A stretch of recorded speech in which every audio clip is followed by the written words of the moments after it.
For this day, we have 3 formulas. Ayan, etong 3 formulas lang po yung magagamit natin. Saan siya galing?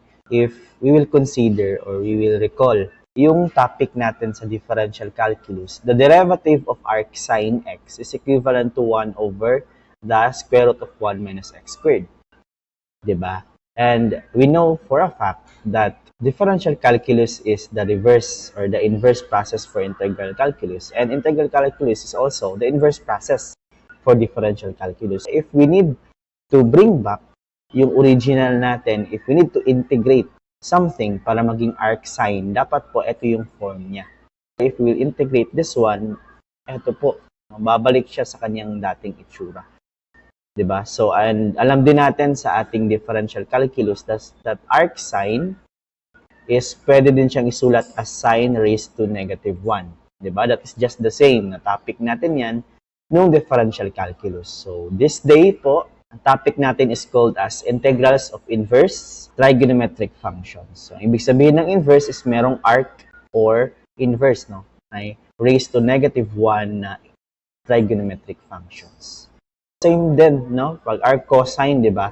If we derive arc cosine, ito po yung result niya. If we integrate this one, babalik po siya sa pagiging arc cosine. Okay? So, with that, we have 3 formulas for today. Ito yung dapat natin tandaan. So, bring your papers and then your ball pens. Pakisulat po or paki-screenshot because we will be using this one, etong tatlo, for our examples. I think we have 6 examples for this day. Ito, magre-revolve sa kanilang tatlo yung gagamitin natin. So, first one is the integration of du divided by the square root of a squared minus u squared. So, pag na-obtain mo po yung ganitong form, the answer is arc sine u over a plus c. Diba? So, discuss po natin what is the difference between a and u. Diba last time na-discuss din natin siya. Siguro i-recall na lang natin. A, ang ibig sabihin po ng A is that is a constant. So, constant po ibig sabihin number 5, 10, 15, 100, 1,000, negative 5, negative 6, negative 25, negative 60. Anything basta constant siya or number. Then u natin, 'di ba? Sabi natin u could be a variable or a polynomial. Ang ibig sabihin ng polynomial, no? Polynomial. Ayan. So, variable or polynomial. Pwede siya na u natin is x squared, u natin is x, u natin is x squared plus 1, u natin is x squared plus x plus 1. Diba? Wait lang po. Adjust ko lang, no? So, raise hand if you can hear me clearly. Medyo OC lang ako, no? Kung nakikita na narinig ba ako. Yes, okay. So, u is a polynomial or a variable. So, therefore po, if we can obtain or we will obtain or we can have this form, we can use our outcome na formula na. So, we will do our best para maging ganito yung ating form which is merong square root sa baba, then a squared minus u squared. Then, pwedeng ito yung gagamitin natin. How about if we don't have square root sa baba? What if ganito yung form niya? That is integration of du over a squared plus u squared. So, pag ganito po, wala po tayong square root sa baba. That is equivalent to 1 over a arctangent of u over a plus c. So, I would just like to remind you that eto po, pwede po siyang pagkasulat, eto ha, arc sine, di ba? Sabi ko kanina, arc sine is just the same with sine raised to negative 1, u over a, u ko parang y, and u over a plus c. So, pwedeng sine raised to negative 1 or arc sine. That is just the same. So, pili ka lang sa dalawa. Ikaw bahala, no? I will consider that one as correct. So, proceed tayo sa number 2. So, therefore, this could also be written as 1 over a tangent raised to negative 1 u over a plus c. Diba? Kasi tangent negative 1 is just the same with arctan. Okay, so let us proceed po sa ating last na formula for this day. That is the integration of du divided by u then square root of u squared minus a squared. The outcome formula for that one is 1 over a. Arc second of u, or absolute value of u, over a plus c. So I hope that you're writing the formula ha, because I will be asking you later what is the formula. Okay po. So, take note sa number 3 natin. As you can see, meron tayong du sa taas. Sa baba, meron tayong u. And then, square root. Then, u squared yung positive, si a squared yung negative. So, this can be also written as 1 over a second raised to negative 1 u, or absolute value of u, a plus c. Okay, so screenshot po, or can we just write our formula in a piece of paper or any notebook or ano pa, index card. Kasi gagamitin natin yan for this day. So I think we're ready. In order for us to analyze, mas malaman pa natin yung application, we have 6 problems for today. Okay po, simulan natin sa first problem. Paki-memorize 1, 2, 3. Okay? So, raise hand po. Ano yung gagamitin natin sa example? Number 1, 2, or 3? Saan dito sa tatlo yung gagamitin natin? 1. Okay, so 1 po siya kasi square root yung sa baba, then yung a is positive and yung ating u is negative. Alam na natin na 1, so mas maganda, first step po natin is to write the formula itself, di ba? So that is the integration, yes po, du, wait lang, sulat ko muna, divided by the square root of a squared minus u squared. Then, raise hand po, what is our formula for that? Arc sine u over a plus c. U over a plus c. Okay, thank you for that one. So, therefore, we need to determine sino yung si a squared natin, sino si u squared. And then, kukunin natin sino si u, sino si a. Then, derive natin. And then, check. Same process as usual sa ginagawa natin last week. So, raise hand po, ano po yung ating a squared dito? 4. That is equivalent to 4. Then, sabi ko po kanina, we need to find our a. So, therefore, we need to square root both sides. Diba? Apply natin ng square root yung sa dito sa left tsaka sa right. Ano ba yan? Ayan. Then, dito din is square root ng 4 para makuha natin si a. Diba? So, the square root of 4 is exactly 2. Proceed po tayo sa next step. Ang next step is determine u squared. Yes po, raise hand. What is our u squared here? Yes, that is x squared. So, common mistake po dito is ang ginagawa nilang u squared is negative x squared. That is wrong. X squared lang siya kasi negative, negative. U squared, u squared. So, hindi po kasali si negative. Okay? If we will square root both sides, u squared, square root, then x squared, square root, ayan. So, that is equivalent to x. Then derive, diba? We need to derive. So, du, then derivative ng x is 1, so dx. Okay, next thing that we need to do as usual is to check whether may excess ba tayo o wala. Diba? As usual po, no? So, therefore, sulat po natin siya the integration of dx. And dx natin, as you can see, is du. So, sulat natin du. Divided by, ayan, then square root of, ayan, square root of 4. Sabi niyo 4 is a squared. Minus x squared, which is u squared. Ayan. So, extend natin slide. Diba? Then, compare to our formula. So, next thing is to compare, diba? If we will compare this one to our formula, that is exactly the same. If exact na sila, you can use your outcome formula na. Diba? Okay, so that is, so arc sine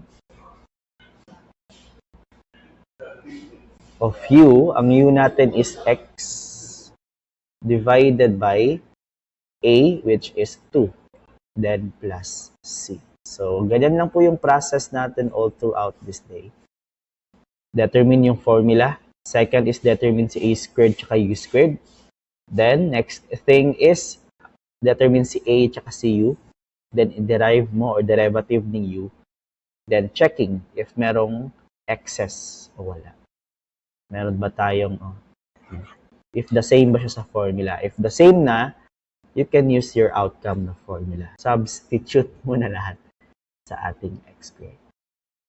Okay? Sir, may question ako. What if, sir, ang sagot ko is yung isang form niya? Kasi sabi mo kanina is sine raised to negative 1 is just the same with arc sine.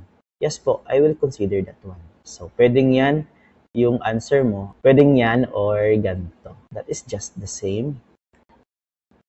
Ayan. So, mamili ka lang sa isa. Sir, what if dalawa yung answer ko na binigay? So, if tama yung dalawa, I will consider that one check.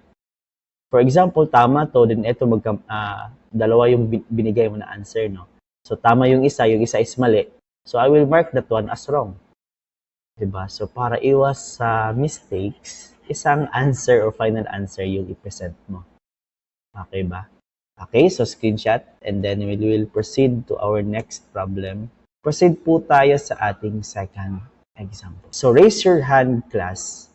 Sa tingin nyo, saan sa 1, 2, or 3 yung ating gagamitin? 2, yes, because if we will compare this one or this function sa ating formula, eto lang po yung, number 2 lang po yung walang square root. So, automatically, no, this one, we will be using yung ating formula number 2. So, sulat natin the integration of du divided by yung ating a squared plus u squared. So, raise hand po. What is our formula? 1 over a arc tangent u over a. Arc tangent u over a plus c. Okay. So, that is exactly our formula. Okay, so thank you. So therefore, alam na natin yung formula na gagamitin. So proceed po tayo sa next step, which is to determine yung a squared natin, which is, yes po, raise hand.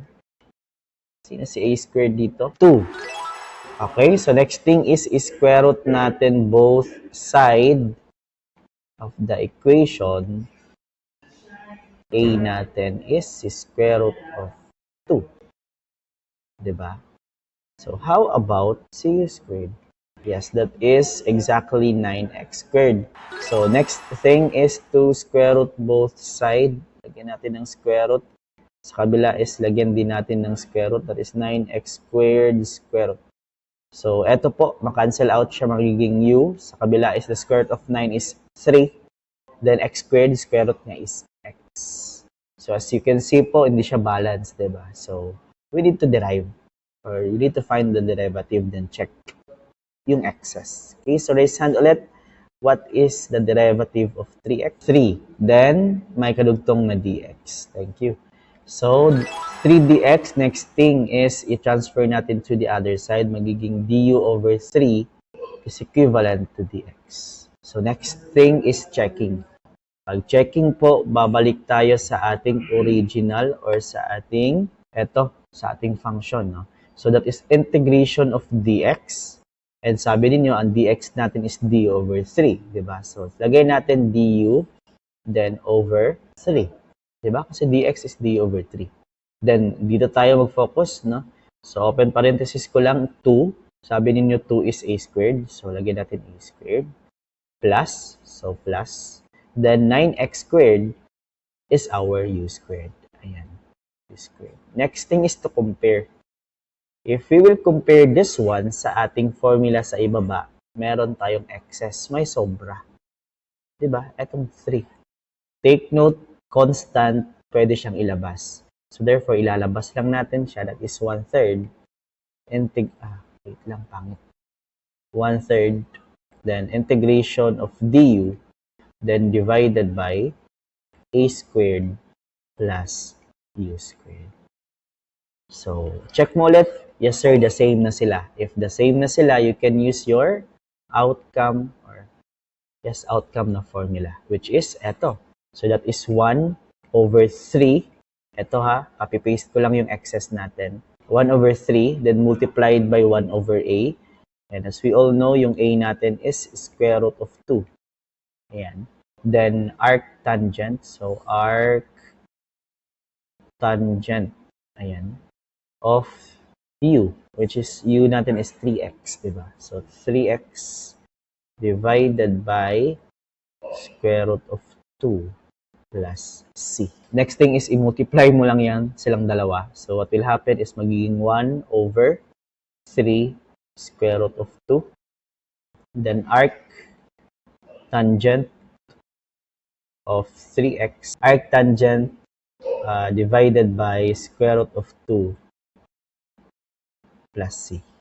Ayan. So, this is our final answer. Sir, may tanong ako. Ako na lang magtatanong sa sarili ko, no? Do we need to rationalize, sir? What is rationalize? Saying, aalisin ba natin yung square root sa baba o yung mga roots? Wag na po.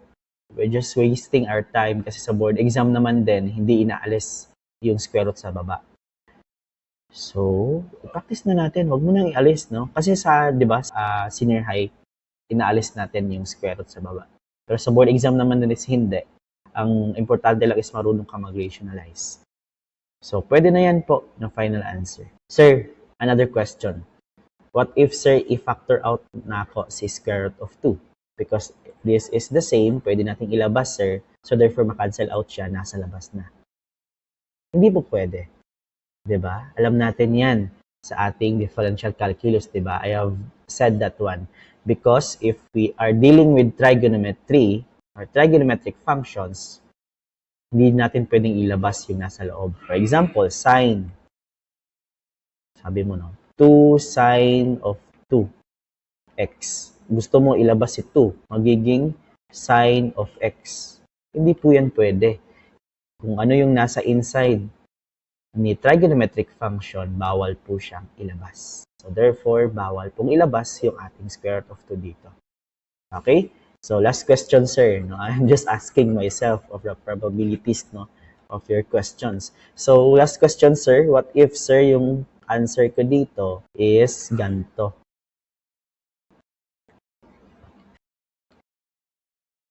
So, that is raised to negative 1. Yes po, that is just the same, di ba? Arctan is just the same with tangent raised to negative 1. So, yes po, that is equivalent. So, what if, sir, gagawin ko is raised to negative 1 kasi siya, so gagawin kong 1 over tangent. That is wrong. No, bawal pong ilipat sa baba na maging negative 1 yung ating trigonometric function. So, that will remain as that 1. Okay, so screenshot and then proceed tayo sa ating next problem. So, we have 6 problems. Dalawa na yung natapos natin. Okay, proceed tayo. Raise hand po.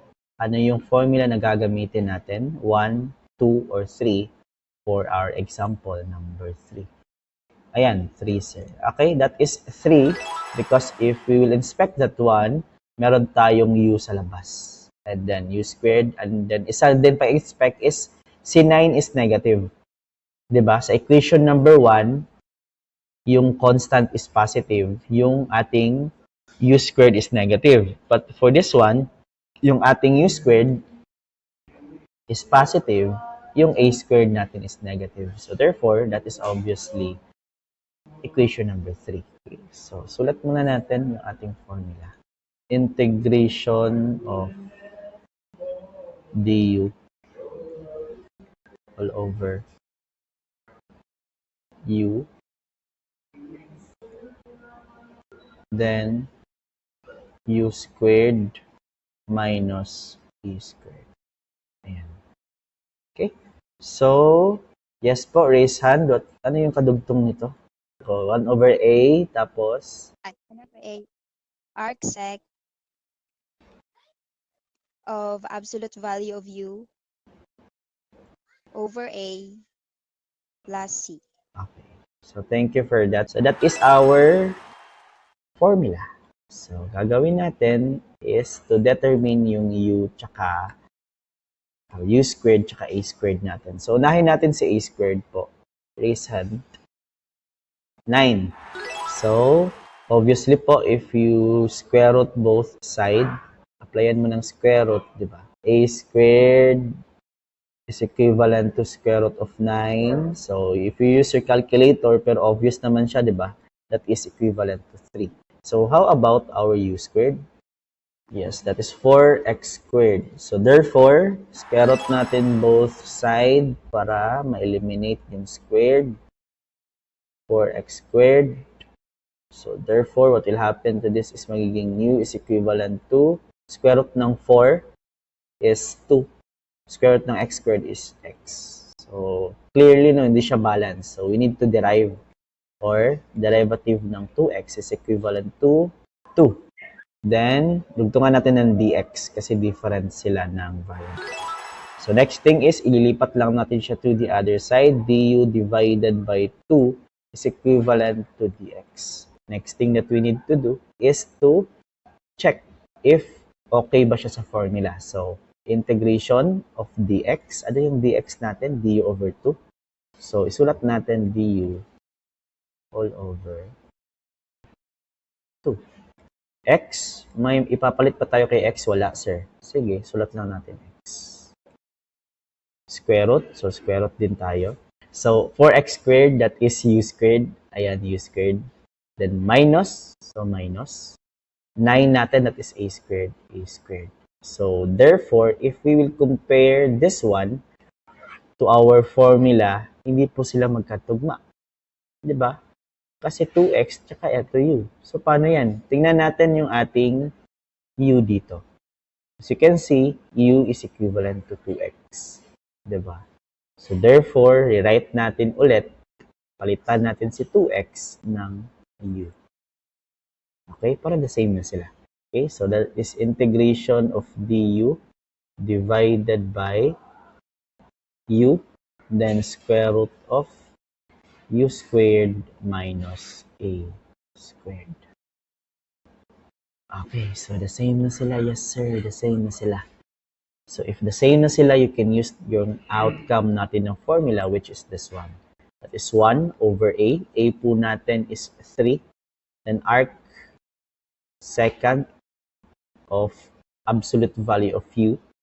Ang u po natin dito is 2. So, lagyan lang natin 2x. Divided by yung ating a, which is 3. Diba? Plus c. Pwede pa kayong ma-simplify? Hindi na. So, therefore, let us mark this one as our final answer. Again, ha? Hindi pwedeng i-factor out si 3, ha? If we are dealing with a trigonometric function. Final answer, pwede din siya na second raised to negative 1. Okay? So, final answer. So, if titingnan natin si fourth problem, di ba? Pag titingnan mo, parang equation number 1 yung gagamitin. Pero pag i-inspect mo, si A is negative dito. Pero doon sa equation number 1, A is positive. So, therefore, parang hindi siya mismo yung ating gagamitin. So, therefore, pwede siyang equation number 1, pwede siyang equation number 3. So, may mga ganyang equation or may mga ganyang formula. So, anong gagawin namin, sir, if ganyan yung result? So, wag mo munang isulat si formula. Proceed ka po muna in determining a squared and u squared and transform natin. Pagkatapos natin i-transform, i-check natin ulit kung saan sa equation number 1 or sa equation number 3 yung gagamitin natin. So, may mga ganyang cases kasi. Sige, so try po natin. What is our a squared here? Yes, yun yung constant natin dito. Yes, that is equivalent to 1. And if we will square root both sides, di ba? So, square root mo yung a squared. Square root mo yung 1. So, ang resulting niyan is a is equivalent to 1. Diba? Square root of 1 is just 1 also. Proceed tayo. How about our u squared? Sir. E raised to 2x. Yes, thank you. If we apply square root on both sides of our equation, square root of e 2x. So, 2x, diba? Magiging 2x over 2. So, therefore, para makancel out siya, magiging e raised to x. Diba? A raised to 2x. So, magiging e raised to 2x over 2. So, cancel out, e raised to x. Okay?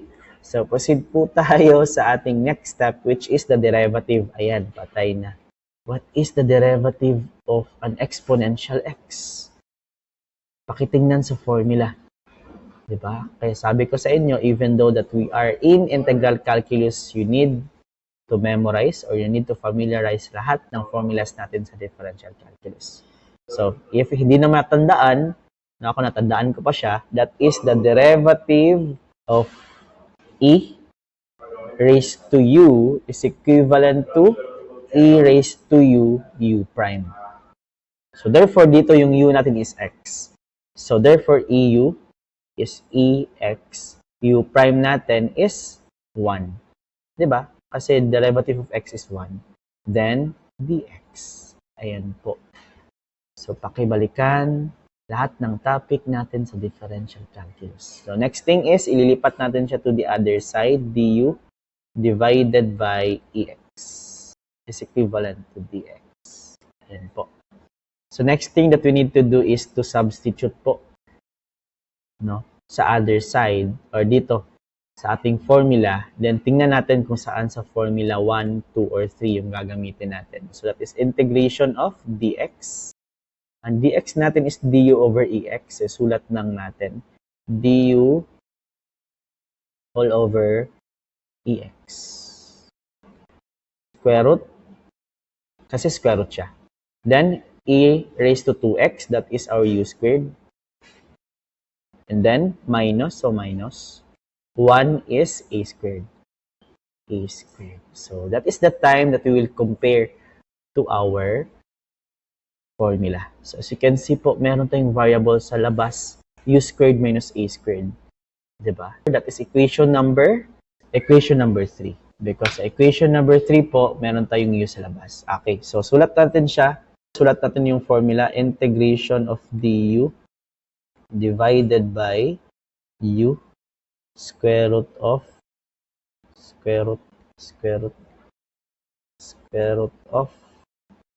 u squared minus a squared. Okay, so therefore, the answer is 1 over a, then arc secant of absolute value of u over a plus c. So, if we will compare this one to this formula, hindi pa siya exactly the same kasi we have ex, di ba? Dapat u yung nasa labas. But by inspection, sabi natin kanina, u is equivalent to ex. Papalitan natin si ex ng u, di ba? So that is du divided by u, then square root of u squared minus a squared. Di ba? So the same na silang dalawa. If the same na sila, yes po, you can use your formula which is this one. 1 over a, so 1 over 1. Arc secant, so arc secant. Then absolute value of u, ang u po natin is e raised to x divided by 1 kasi a, then plus c. So, simplify lang po natin. 1 divided by 1 is 1. So, pwedeng wala na siya. No?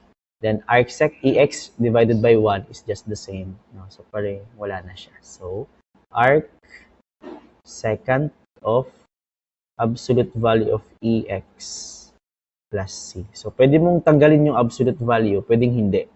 No? Pwede na yun. Huwag mo nilang tanggalin yung absolute value para sure. Then, mark natin as our final answer.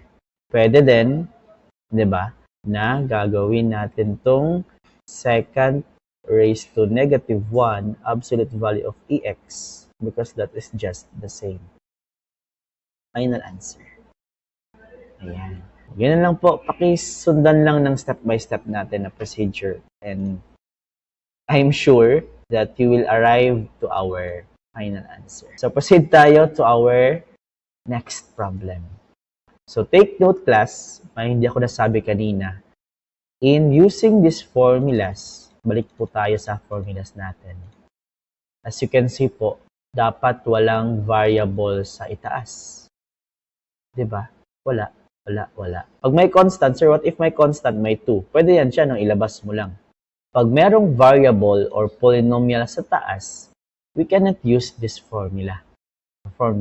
So, anong gagawin natin dito? Because as you can see, meron tayong variable and constant or a polynomial. So, that is named as rewriting as the sum of two quotient. Ang gagawin po natin dito, class, is to separate. Diba? Alam natin pag elementary, good, sir, x plus 2 divided by 5 can be separated. That is x over 5 plus 2 over 5. Diba? Kasi meron tayong operation sa gitna. So, yan po yung gagamitin natin. We will separate yung dalawa para ma-integrate natin sila individually. Because wala po tayong formula for this one, and then pag gagamitin mo yung formula kanina, hindi siya makancel out. No, hindi maka-cancel out yung x sa taas. So, if hindi makancel out, bawal, di ba? Ilabas si variable. Yes, but constant lang po yung pwedeng ilabas, si variable is hindi. So, stack up ka. So, anong gagawin dito, sir? Separate natin. So, that is equivalent to the integration. Ito na part. That is x, then dx, diba? Kasi multiply ko lang sa inside, divided by the square root of 4 minus x squared. Okay. So, how about eto na part? Diba? So, that is plus integration of 2 divided by, diba? Sa algebra natin, we can separate that one. So, recall lang natin. 4 minus x squared dx. Separated na sila. Pwede na tong ma-solve using our formula kanina. 'Di ba? Kasi constant yung nasa taas. Pwede nating ilabas. Pero how about this one? Sabi ko kanina, we cannot use that formula, yung kanina, if meron tayong variable sa itaas. Sir, paano yan, sir? Bawal din siyang ilabas. Gagamitin natin ang past topic natin, which is power rule, no? So, power rule natin is integration of u and du. I hope that you could still remember. This is our first quiz. No, pighati. Kasi hindi nakapasa. So that is un plus 1 all over n plus 1 plus c. So anong gagawin natin dito, sir? So first thing that we need to do is to rewrite. Diba? I-rewrite natin siya. That is integration of x. Ito is ilagay natin sa itaas. Then ito gawin nating roots or tawag dyan, fraction na square root, di ba? So, magiging 4x minus, 4 minus x squared, di ba? Then, eto, square root kasi siya, so 1/2. Di ba? Then, nilagay natin sa itaas, so magiging negative. Rewriting before integrating. That is our second topic. No? Ayan siya. So, eto muna tayo mag-focus. Wag muna yan. Erase muna natin yan. Dito muna tayo mag-focus sa solving. Okay? Next thing that we need to do, no? Na-rewrite na natin siya. Alam na natin kung sino yung merong exponent. So, kindly raise your hand. Sino si u dito? Sino yung may exponent na negative 1/2? It is 4 minus x squared. Again, this is our second topic. How about the derivative of this one? So, sulat na natin si formula, no, sa power rule, sa differential calculus. I hope that you can still remember, but if not, okay lang. Refresh nyo lang yung sarili nyo. That is equivalent to constant n u n minus 1 u prime. Diba? I hope that you can still remember yung differential calculus natin. Negative 2x, then wag mong kalimutan si dx because different sila ng variable. Diba? So, negative, that is our constant. N natin is 2. Then, 2 minus 1 is 1. Kaya, negative 2x yung result. Then, u prime is 1. Diba? So, therefore, that is our final answer. Okay? So, pwede natin lagyan ng 1 kasi u prime is 1. Pero, same pa din yan, no? Ma-cancel out pa din siya. So, next thing is, ililipat natin lahat to the other side. du divided by negative 2x. Again, dito pa tayo. Wag muna yan. Ito pa yung sinusolve natin. That is equivalent to dx. Okay, so yung n natin, that is negative 1/2. So, proceed tayo. Next thing that we need to do is to check, diba? If may excess ba o wala. Okay po. Try natin. Integration of x. X, wala tayong masubstitute. So, ilalagay mo lang. 4 minus x squared, yan yung u natin. So, ilagay mo u. Negative 1/2, that is our n. So, n.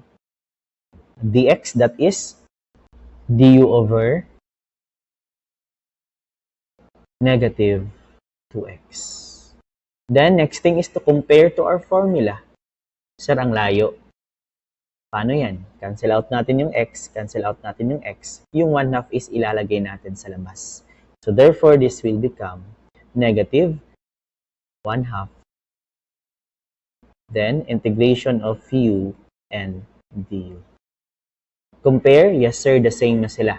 If the same na sila, you can use the formula na. Okay, so all you need to do is to copy yung excess natin, which is negative 1/2. Then, proceed na tayo dito. U natin is 4 minus x squared. N plus 1. N natin is negative 1/2 plus 1. So, paki-calculator, that is positive 1/2. Diba? Then, all over n plus 1. So, negative 1/2 plus 1 is also 1/2. Na, puro 1/2, 1/2, 1/2, 1/2. Okay, so next thing that we need to do is simplify. Now, eto, negative 1/2. Then, eto, reciprocal, di ba? So, reciprocal is 2 over 1. So, therefore, cancel out, 1. Okay, so, ibig sabihin, cancel out silang dalawa. Ang remaining natin is negative 4 minus x squared raised to 1/2. And we're done in this part. No?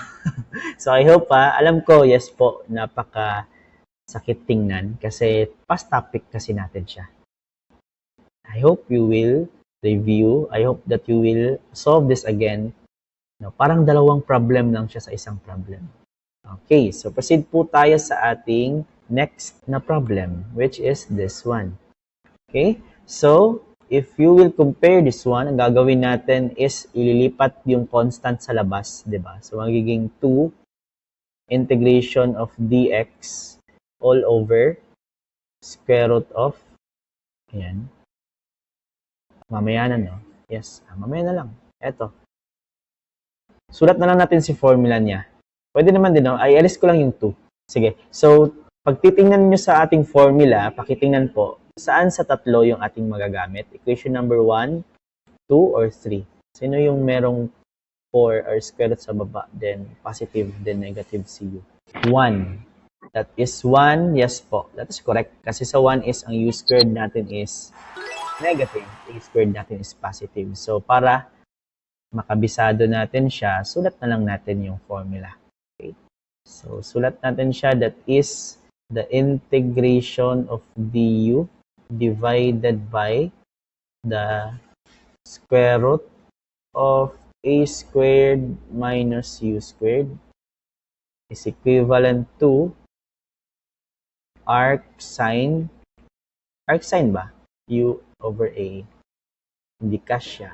Arc sine UA plus C. So, therefore, next thing that we need to do is to determine yung ating A squared tsaka yung U. So, in this part, tapos na tayo dito. Dito na tayo na part. What is our A squared here? Yes, that is equivalent to 4. So, therefore, next thing that we need to do is to square root both sides. So, ang A natin is 2. Diba? Kasi square root ng 4 is 2. So, proceed tayo. How about our U squared? X squared, sir. Yes, thank you. That is correct, no? So, therefore, square root both side, u is equivalent to x. So, therefore po, if i-derive natin siya, that is dx. So, tapos na tayo sa a squared at u squared. Next thing is, balikan natin siya. Sabi ko kanina, yung 2 is ilalabas lang natin kasi constant siya. dx natin, sabi ninyo is du. So, du divided by the square root of 4. Ang 4 natin is a squared. Minus x squared natin, that is u squared. Then, compare. Same na ba sila? Yes, sir, the same na sila. So, therefore, class, if the same na sila, we can use our formula na. Okay, so plus, kadugtong yan siya. Sige lang, adjust ko lang mamaya. Plus arc sine of u. Ay, sorry. Kulang ng 2. Diba? Kasi 2. Diba? Copy lang natin, diba? Yung ating constant. So, 2 arc sine. Tapos, u. Ang u natin dito is x over a. A natin is 2 plus c. So, para dugtong siya, di ba? Ang gagawin ko na lang class is copy-paste. Ito, dito na part. Di ba? Kasi isang line. Kasi ito, final answer na siya. Sa kabila is hindi pa. So, copy-paste na lang natin. Ito, dito na part. And ito, dito na part. Final answer. So, let us put a line. Again, na pwede din siya, di ba? Na sine raised to negative 1. So, hindi ko na susulat kasi hindi siya magkasya. So, yan na yan. Final answer natin. Final answer. Okay. Yes po, napakasakit tingnan kasi dalawa. So, just, consider that one as 2 problems. Kumbaga. U raised to x lagi na sa. Thank you for the correction. That is u raised to 2. Typo lang po. Yes? Any other questions? If none, ang gawin ninyo is to solve it again, in your spare time para masundan niyo yung ginawa natin. Kasi I know, medyo mahirap talaga siya tingnan. And proceed tayo sa ating last example for these days. So before we proceed to our last topic or last last example, so balikan lang natin si algebra because we will be using algebra for this last example. So in our algebra, meron tayong tinatawag na completing the square. Completing the square is used in order for us to factor out. Hindi siya factor out. To know the, hindi ko alam yung term talaga niya. For example, expanded siya, no? For example, x squared plus 2x plus 2.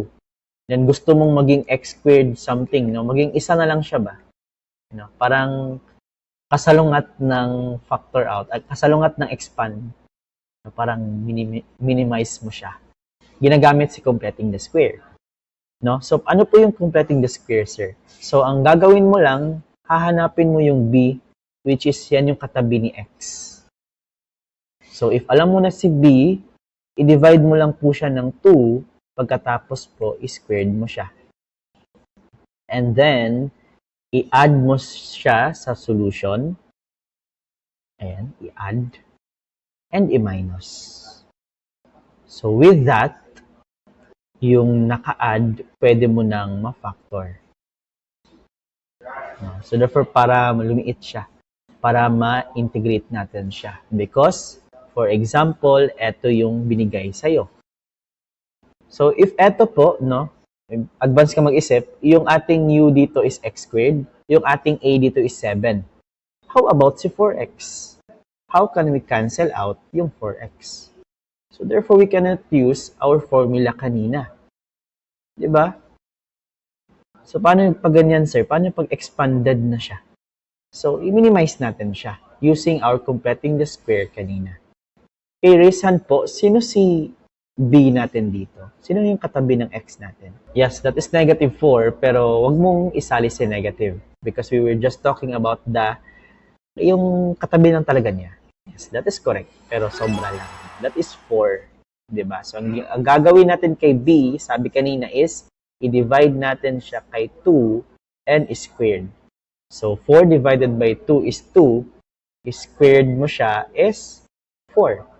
Yung kalabasan po niya, sabi po kanina, is i-add and subtract mo sa formula mo. Okay, so, lagay natin x squared minus 4x.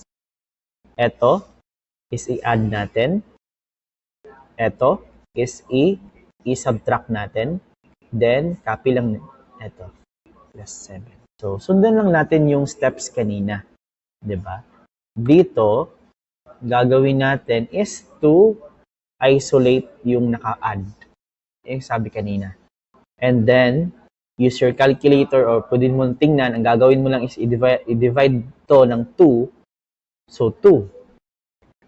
Diba? Then, copy mo lang yung sign dito sa gitna. So, therefore, that is integration of dx divided by, I hope na na-topic ninyo to sa inyong senior high. Pag hindi, so sige lang. Kaya nga, inulit natin. Ayan. Diba? So, that is completing the square. Then, eto, negative 4 plus 7, that is positive 3. Diba? Na ano siya? Nag-shrink siya. Paano pag-check, sir, if tama yung pag-completing the square ko? Eto, i-FOIL mo. FOIL method, x minus 2 multiplied by x minus 2. Dapat po yung kalabasan is eto. Yes, that is completing the square. Paki-study ng algebra. Kaya nga, mahirap si engineering kasi lahat ng topic natin sa past is magagamit. So, bakit ba kayo nag-engineering? Sige lang, I hope that you could remember your past topic or just review your past topic. Okay, so if tapos na tayo dito na part, next thing that we need to do is to determine saan sa 1, 2, or 3 yung ating gagamitin na formula. Diba? Saan doon yung walang square root? Yes, that is equation number 2, no? That is a simple question if you're listening, no? So we have two equations. Equation number 2 natin yung walang square root. So, therefore, siya yung gagamitin natin. So, sulat lang natin si formula number 2. That is du divided by a squared. Diba? I think, yes, a squared plus u squared. That is equivalent to 1 over a arc tangent. Just correct me if mali yung formula ko. U over a plus c. So, yan yung gagamitin natin. So, kindly raise your hand. What is our A here? Sino yung constant natin dito na walang squared? 3, di ba? So, that is 3, di ba? Kasi constant natin is A squared. That is 3. Ito po, ang gagawin natin is to square root both side. Magiging A is equivalent to square root of 3. Di ba? So, how about, yes po, sino yung may squared? Sino yung U squared natin? Yes, that is X minus 2. Pero may squared, di ba? Kasi sila lahat. So, next thing that we need to do is to find our u. So, gagawin po natin is to square root both side. So, therefore, mawawala lang si squared, di ba? So, magiging x minus 2. So, raise hand po. What is, ba't may squared pa din siya? Alisin lang natin siya. So, yes po, raise hand. What is the derivative of x minus 2? 1. So, therefore, dx na lang siya kasi pwede din natin hindi ilagay si x, diba? So, that is du is equivalent to dx. So, next thing that we need to do is to compare, no? Or substitute. Dx natin, sabi ninyo is du. So, that is du. Then, integration. Divided by x minus 2 squared. That is our u squared. So, lagyan natin ng u squared. Then, eto, plus 3. Diba? 3 natin, that is our a squared. So, plus, ayan, a squared. So, compare natin, luckily, that is the same. So, if the same na sila, yes po, same na sila. So, you can use our formula. 1 over a. Ang a po natin is square root of 3. Then, arctan. So, arctangent of u over a. So, u natin is x minus 2. So, lagyan natin x minus 2 over square root of 3. Diba? So, that is plus c. Let's mark this one as our final answer. So, ako may tanong ako sa sarili ko. Sir, tanong ko, sir, hindi naman sila the same kasi u squared dito plus a squared dito, sir, it's a squared plus u squared. Hindi ba sila the same plus? Hindi ba sila the same? That is just the same, diba? Because, yes, 1 plus 1 is just, or 1 plus 2 is just the same with 2 plus 1. Yes, so technically po, the same sila. Our final answer, or pwede din, di ba, last na lang talaga class, pwede natin siyang isulat na copy-paste, ayan. Then, delete ko lang si arc. Delete. Then, move ko lang siya, lagyan natin ng negative 1. So, that is just the same. Okay? So, this is our last example. Ayan po. Thank you for your participation as always. So, yes po, I know that yung topic natin is pahirap ng pahirap. So, kaya nga, no, engineering, pahirap ng pahirap. So, I hope that na-ease natin kahit maliit lang. I hope that sundan nyo lang yung step by step natin because this topic talaga is mahirap.